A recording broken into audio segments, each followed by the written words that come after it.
کہنے کے لیے زندہ اور ایک ہوگا محمد الرسول اللہ.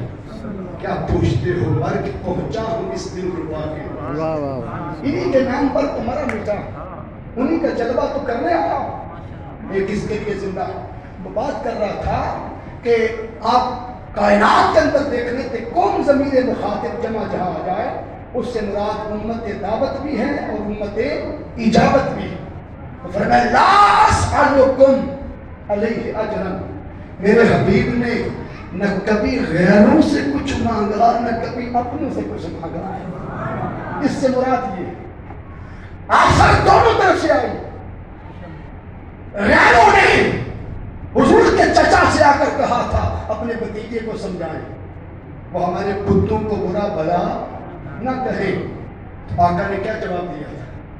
انہوں نے آفر بھیجی, خوبصورت لڑکی دیتے, مکے کی سرداری دیتے, مال و دولت دیتے, منصب دیتے ہیں, لیکن ہمارے بتوں کو برا بھلا نہ کہیں.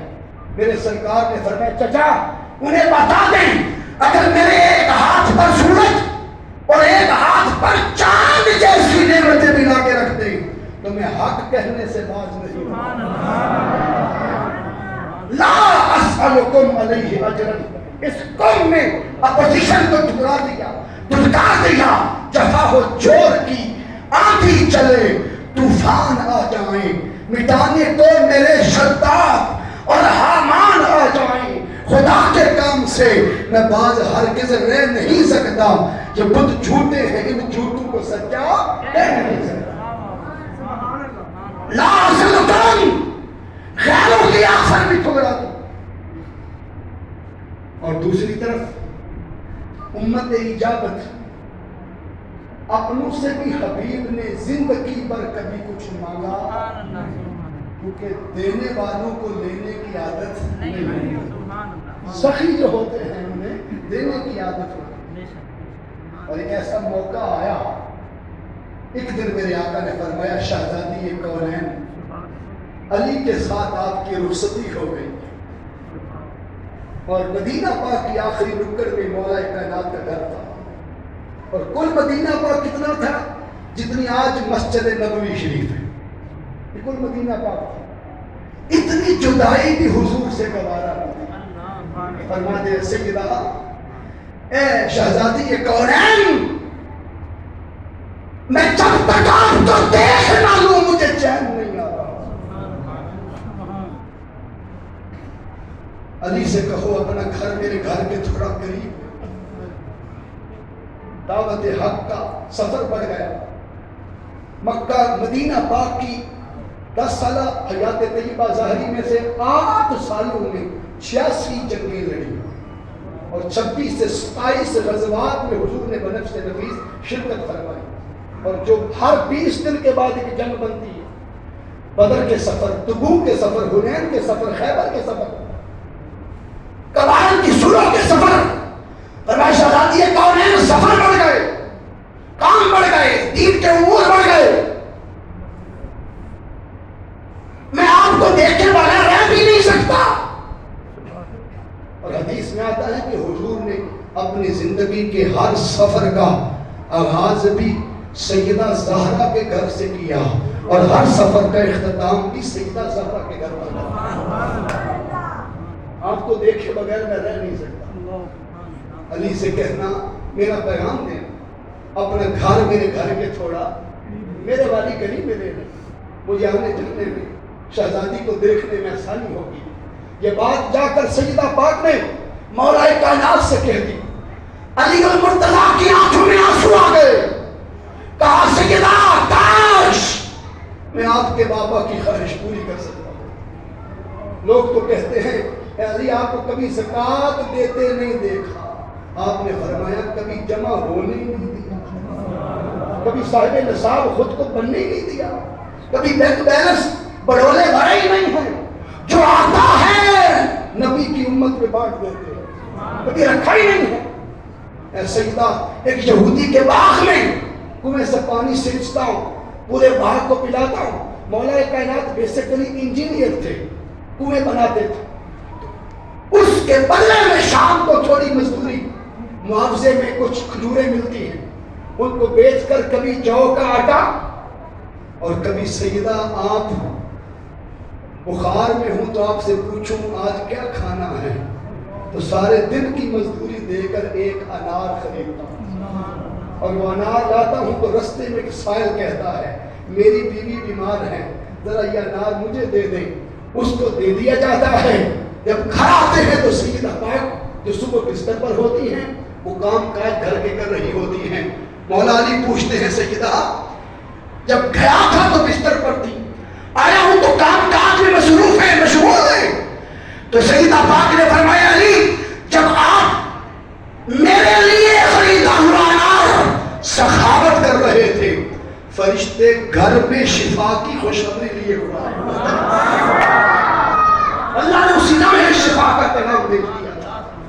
بات یہ کرنا چاہتا ہوں کہ جواب دے دیا کہ میں گھر خرید نہیں سکتا، لیکن ایک مشورہ ہے جو بارگاہ مصطفیٰ کریم میں اگر آپ پیش کر رہے ہیں، اور وہ مشورہ یہ ہے کہ حضور سے عرض کرنا آقا آپ کے غلام حضرت حارثہ رضی اللہ تعالیٰ عنہ کا گھر حضور کے گھر سے جڑا ہوا ہے اور وہ اضافی ہے اور آپ نے رینٹ آؤٹ کیا ہوا ہے، اگر حضرت حارثہ اپنا گھر ہمیں دے دیں اور ہمارا گھر لے لیں، مفت نہیں لینا، انٹرچینج کریں، اگر پھر بھی پیسے آنے دینے بنتے ہوں تو ہم تھوڑے تھوڑے کر کے ادا کر دیں گے، تو یہ رستہ ہے۔ سیدہ پاک نے بند کمرے میں بند حجرے میں آ کر تاجدار کائنات سے رات کی تنہائی میں آ کر عرض کیا کہ آقا مولا علی نے یہ مشورہ بھیجا کہ حضرت حارثہ آپ کے غلام ہیں، اگر وہ اپنا گھر ہمارے گھر سے چینج کر لیں تو یہ پاسبل ہے۔ تاجدار کائنات کی آنکھوں میں آنسو آ گئے، حضور نے فرمایا بیٹی نبی کی غیرت گوارا نہیں کرتی کہ میں اپنے غلام سے بیٹی کے لیے گھر مانگتا لا اسألکم علیہ اجرا،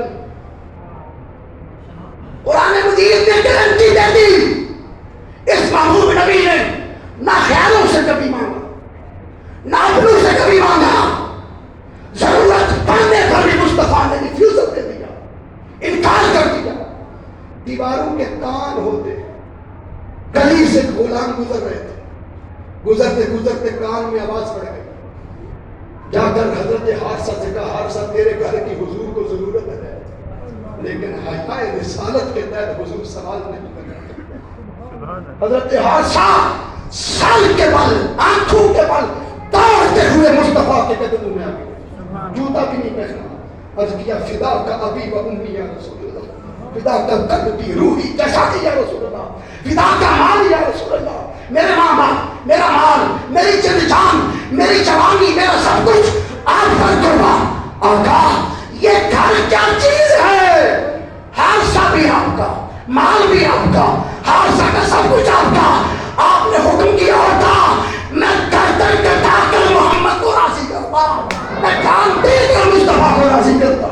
آقا آج کے بعد یہ گھر میرا نہیں، مصطفیٰ کی شہزادی کے لیے پیش کر دے گا۔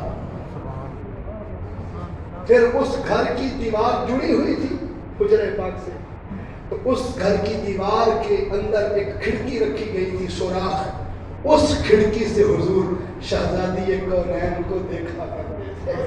بیٹیوں سے محبت کرنا سیکھنی ہے تو مصطفیٰ سے پوچھو صلی اللہ علیہ وسلم، نواسوں سے محبت کرنی سیکھنی ہے تو تاجدار کائنات صلی اللہ علیہ وسلم۔ بات کر رہا تھا اس حصے پر، لا اسألکم گارنٹی دے دی میرے حبیب نے، نہ کبھی غیروں سے مانگا، اور بولو نہ کبھی اپنوں سے مانگا، زندگی تمہیں دے دی۔ حضرت سیدہ آمنہ سلام اللہ علیہ حضور کی والدہ ماجدہ فرماتی ہیں حضور کی ولادت باسعادت ہوئی، آتے ہی حضور نے سر سجدے میں رکھ دیا، فرماتی ہے میں نے کان لگایا تو حضور ولادت کے لمحے پہلے سجدے میں عرض کر رہے تھے مولا میری امت کی بخشش فرما، امت آئی کوئی نہیں، بخشش کی فکر ہے، تمہاری بخشش کا اہتمام آقا فرماتے ہیں میں نے کیا، لیکن بدلے میں تم سے کچھ نہیں مانگا۔ غاروں میں تمہاری خاطر رویا، لیکن بدلے میں تم سے کچھ نہیں مانگا۔ طائف کی وادی میں تمہاری خاطر نوکیلے پتھر کھائے، لیکن بدلے میں تم سے کچھ نہیں مانگا۔ احد کے میدان میں دندان تمہاری خاطر شہید کروایا، لیکن بدلے میں تم سے کچھ نہیں مانگا۔ ابو لہب کی بیوی میرے دروازے کے باہر روز کانٹے پھینک جاتی تھی تاکہ میں تم سے ملنے نہ آ سکوں، میں کانٹوں سے گزر کر بھی تم سے ملنے آتا تھا، لیکن بدلے میں تم سے بولو کچھ نہیں مانگا۔ حضور فرماتے ہیں جتنا مجھے ستایا گیا کائنات میں اتنا مخمون کسی کو نہیں کیا گیا، مگر بدلے میں بولو تم سے کچھ نہیں مانگا۔ ارے تم وہی تھے جو بیٹیوں کو زندہ تڑور کرتے پھرتے تھے، آ کر تمہاری بیٹیوں کو میں نے تو ہی رحمت بنایا، لیکن بدلے میں تم سے کچھ نہیں مانگا۔ تم ماؤں کو منڈیوں میں بیچتے پھرتے تھے، تمہاری ماؤں کے قدموں کے نیچے جنت میں نے بچھائی، بدلے میں تم سے کچھ نہیں مانگا۔ تم لڑتے تھے، جھگڑتے تھے، فساد کرتے تھے، فَأَلَّفَ بَيْنَ قُلُوبِكُمْ، تمہارے دلوں میں الفت میں نے بنی، محبت میں نے بنی، پیار کا درس میں نے دیا، مگر بدلے میں تم سے کچھ نہیں مانگا۔ تم جہالت کے اندھیروں میں ڈوبے ہوئے تھے، علم نافع کے نور سے آشنا تمہیں کیا، فیض کے نور سے میں نے آشنا کیا، ورا کے نور سے میں نے آشنا کیا، تقویٰ کی دولت سے میں نے آشنا کیا، مقام جسد، مقام قلب، مقام سر، مقام خفی، مقام رضا، مقام عطا کی نعمتیں تمہاری جھولی میں نے ڈالی۔ تم کعبے کے گرد ننگے طواف کرتے تھے، تمہیں توحید کے در سے آشنا ملے، ادب رسالت و مولا میں نے سکھایا، تمہیں آ کر رب کی معرفت سے آشنا میں نے کیا، یہاں تک کہ تم کفر و الحاد کی دنیا میں ہر طرف نفس نجابت کی دھڑکنوں میں دم توڑ رہے تھے، اخلاقی محاسن جمود و تعطل کی قبر میں دفن ہو چکے تھے، صفحائے ہستی کی فضائے بسیط پر چکا چوند بجلیاں اڑ رہی تھی، جہالت اور تعصب کی گنگھور گھٹائیں کارگاہ زیست پر محیط تھی، غور و تدبر کی وضاحت پر اوہام کا تسلط تھا، مادہ پرستی کے باعث مزاج خرد و شعور میں کئی تغیر و تبدل نما ہو چکے تھے، حتیٰ کہ تم عقیدہ توحید تک سے بھی ناآشنا تھے، آ کر مولا سے تمہیں میں نے ملایا، لا اسألکم علیہ اجرا، بدلے میں بولو تم سے مانگا۔ اگر چاہتے ہو کہ وہ جو وصال اقدس کے لمحے میں مولا علی راوی ہے کہ آقا نے قبر انور میں لیٹتے بھی لب ہلا کے امت کی بخشش کی دعا کی تھی، اگر چاہتے ہو کہ غاروں میں جو میں روتا رہا وہ غم بھول جاؤں، طائف کے جو پتھر کھائے وہ غم بھول جاؤں، احد کے دندان کی شہادت بھول جاؤں، اگر چاہتے ہو ابو لہب کی بیوی کے کانٹوں کا غم بھول جاؤں، ابو جہل جو اوجڑی پہنتا رہا وہ غم بھول جاؤں جو مجھے ستایا گیا، اگر چاہتے ہو وہ غم بھول جاؤں تو there is only one question, there is only one demand، ساری زندگی تبلیغ رسالت اور تمہارے عقائد جو میں نے آ کر درست کیے، تمہارا قبلہ ٹھیک کیا، اس کے بدلے میں صرف ایک شے مانگتا ہوں، الا المودۃ فی القربى، میرا دل ٹھنڈا ہو جائے گا جب میرے آل سے مودت کرو۔